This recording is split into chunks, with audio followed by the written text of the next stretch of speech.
Alright guys, what's up? 10 episodes already. So this week I actually told you guys last week that I was gonna do Rob Zombie's House of a Thousand Corpses. It is actually one of my favorite horror movies. Now, it gets kind of polarizing views, but I personally loved it, and I know someone else who loves it, but I also know a whole handful of people that just did not like this movie for whatever reason. This movie, if it's not obvious, is written and directed by Rob Zombie. It stars Sid Haig, I think is how you pronounce his last name. He was from Kill Bill Volume 2. It also stars Chris Hardwick, who is from Attack of the Show and Web Soup, which are both on G4. And he's also from Terminator 3, which I did not know. I did not see him in that movie, or at least remember seeing him in that movie. It also stars Rainn Wilson, who is from The Office, obviously Dwight, and he is also in Juno. And finally, Bill Moseley, which is from Rob Zombie's other movies, Halloween, and the sequel to this one, The Devil's Rejects. Now, this movie came to be described by IMDb as two teen couples go searching across the backwoods of Texas to find urban legends of serial killers and end up becoming prisoners of a bizarre and sadistic family of serial killers. Alright, so I just actually rewatched this movie. I've seen this multiple times, and I have to say it holds up to my standard of what I thought this movie was. You know how you can have a first time and you might think it's amazing, but you rewatch it and you find little things that might throw you off. But honestly, there wasn't too much about this movie that I didn't like. I loved the style of it. If you've seen my review on the Your Lucky Day, which is a short film, it's kind of the same style-ish, I guess. Well, part of it, which is the cuts of random images or like videos and different color tints through the actual film itself. And even this film actually has some home movie esque videos of the family, and just it adds to the insanity and just kind of throws you off a little bit. Now, one of the biggest things that I've heard from people that I know is that this movie, they say it's not really scary, I guess, like while watching it. As example, Paranormal Activity will scare you, throughout the movie almost every 15 minutes or so.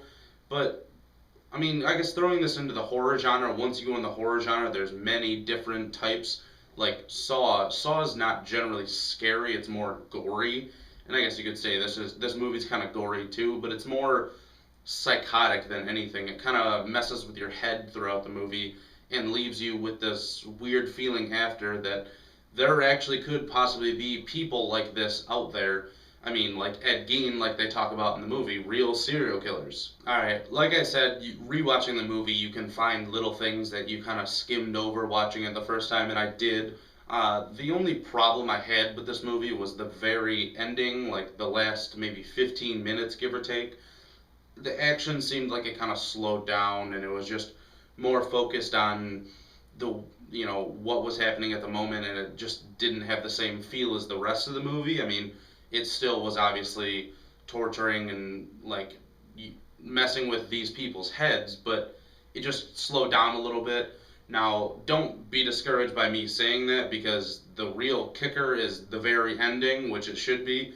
The very ending just pulls it all together, and it just works. I personally think it works, and obviously the way that I'm telling this review, I'm going to tell you guys it's a definite buy.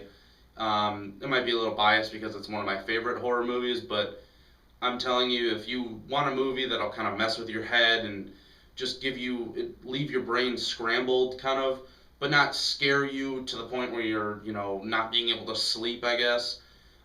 This is definitely a movie for you, and I think that you should check it out, watch it with some people, and maybe they'll like it too, and kind of get rid of the like polarized review of it, because either people love it or people hate it, and I'm one of the people that definitely love this movie.